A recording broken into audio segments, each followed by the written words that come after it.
El Renacimiento. Para algunos es el momento en el que dejamos atrás la llamada Edad Media y comienza la Edad Moderna. Este momento queda marcado en el año de 1453 con la caída del Imperio Bizantino a manos del Imperio Otomano. Con la caída de Constantinopla, los sabios y artistas del Imperio Bizantino huyeron a Italia, trayendo consigo todo el saber grecorromano, sobre todo de mano de los filósofos Platón, Heródoto, Séneca, Horacio, entre otros, mientras que en el resto de Europa lo máximo que conocían era a Aristóteles. El teocentrismo de la Edad Media paulatinamente fue reemplazado por el antrocentrismo o por el humanismo. De esta manera, el hombre empieza a apartarse de Dios y comienza a buscar las respuestas en la razón, en la naturaleza y en las ciencias.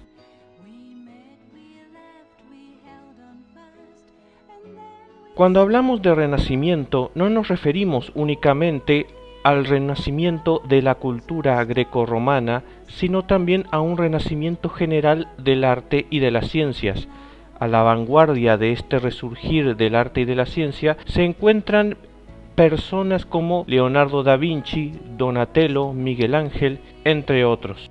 El arte románico y el gótico, tan estimados en su día, terminan siendo desechados al ser considerados arte de bárbaros y son reemplazados por estilos tales como el barroco y el manierismo. El manierismo se caracteriza por ser un arte subjetivo e inestable. El artista generalmente se deja llevar por sus gustos y termina mezclando de cierta manera lo real con lo fantasioso. El barroco se caracteriza por alejarse de los cánones establecidos, por centrarse demasiado en expresar movimiento y fluidez y al mismo tiempo tener una tendencia a la exageración y la excesiva ornamentación.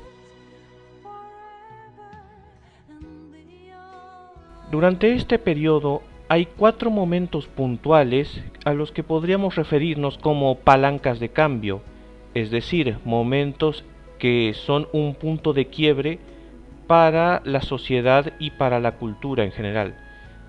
La primera palanca de cambio obviamente es el humanismo, reemplazando al teocentrismo. Por otro lado, la segunda palanca de cambio es la creación de la imprenta y de las armas de fuego. La tercera palanca de cambio es el descubrimiento de las Américas. Y la cuarta palanca de cambio es la Reforma Protestante, la cual fragmentó Europa en múltiples religiones, todas derivadas de una suerte de cristianismo que quería alejarse del canon católico.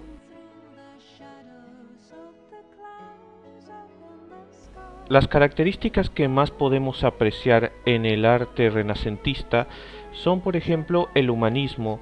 Se retratan temas mundanos, además de los temas religiosos y mitológicos a los que ya nos tendrían acostumbrados estilos anteriores. El deseo de fama, que sería cuando un noble o un burgués pide una pintura, generalmente un retrato de su persona o de sus allegados, para de esa manera dejar una huella en el tiempo de su existencia. Clasicismo es la necesidad o la tendencia a exaltar lo que fue en su día el mundo romano o el mundo griego. Finalmente tenemos el naturalismo, que es incorporar elementos de la naturaleza en la obra, bien sea plantas o animales.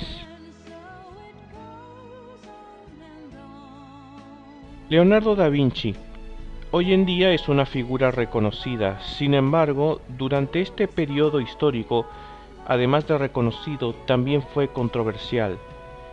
Sus logros en el mundo de la pintura y la escultura son notables. Sin embargo, también es reconocido como un gran científico, un gran músico, y también es la primera persona en la historia en realizar una autopsia a un cadáver.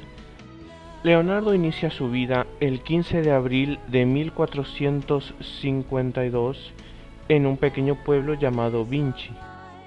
Nació como el hijo bastardo de un notario. Debido a su origen ilegítimo, este no podría heredar ninguna de las propiedades de su padre, ni tampoco el oficio de éste.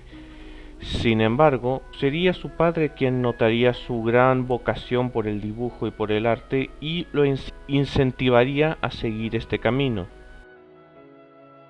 Ya entrado en su adolescencia, se traslada a Florencia, donde entra en la escuela de Andrea Verrocchio, un pintor reconocido de su tiempo.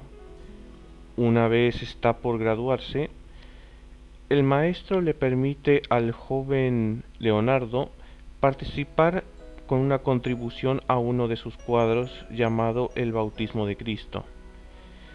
Sería en ese momento en donde Leonardo da Vinci haría gala de su habilidad al pintar al lado de Jesucristo las figuras de unos ángeles, los cuales no estaban mirando directamente al espectador como era acostumbrado, sino que se estaban mirando entre ellos.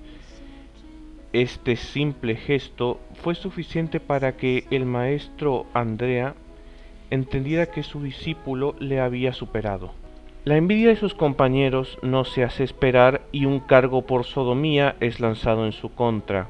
Las autoridades le arrestan al poco tiempo y 2 meses después de ser aprehendido, su juicio se celebra. Debido a la ausencia de testimonio y de pruebas, los cargos son desestimados. Tras este hecho, se transferiría a la ciudad de Milán, una ciudad que se encontraba bajo constante ataque extranjero y donde habría una generosa cantidad de industria armamentística. Leonardo quedaría fascinado con este tema y se presentaría en la ciudad como pintor y fabricante de armas. Mediante una carta le haría saber al duque de Milán sus intenciones de construir para él armas modernas y bastante sofisticadas. Muchas de las ideas que el joven Da Vinci presentó en un futuro se convertirían en maquinaria que hoy en día a nosotros nos resulta común. La mente de Da Vinci fascina al duque de Milán, quien de inmediato lo nombra ingeniero de su corte.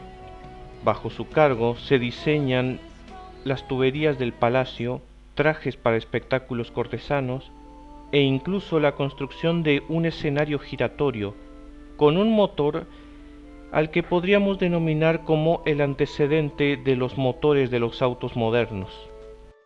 En esta ciudad también conoce a su asistente Giacomo a los 10 años, al cual su maestro apoda como Salaim. Este pequeño ayudante acompañaría a Leonardo da Vinci hasta el final de sus días y posteriormente sería uno de sus más grandes herederos. Pero esta ciudad no iba a ser nada más que el inicio. A medida que la situación lo ameritase, Leonardo se transfería de nación a nación y de ciudad a ciudad. Después de una vida entera de obras y de trabajos, e incluso de proyectos que quedaron únicamente en bocetos, finalmente muere en Francia a la edad de 67 años, dejando tras de sí su legado de pinturas y legándole sus cuadernos a sus discípulos.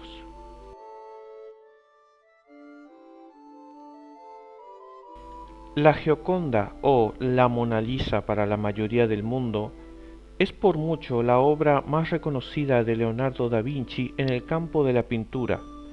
No obstante, su reputación actual se debe a factores externos completamente ajenos a su autor, ya que en la opinión de muchos críticos no está cerca ni siquiera de ser su mejor cuadro, alegando que otras obras del artista son superiores en varios aspectos. Ciertamente, cuando hablamos de Leonardo, hablamos de un hombre muy polifacético, de un gran artista, de un gran escultor, de un inventor. Para algunos es el padre de la mecánica. Es un hombre cuyo legado ha trascendido en la historia y que incluso hoy en día podemos ver repercusiones de su trabajo en la cultura y en la ciencia.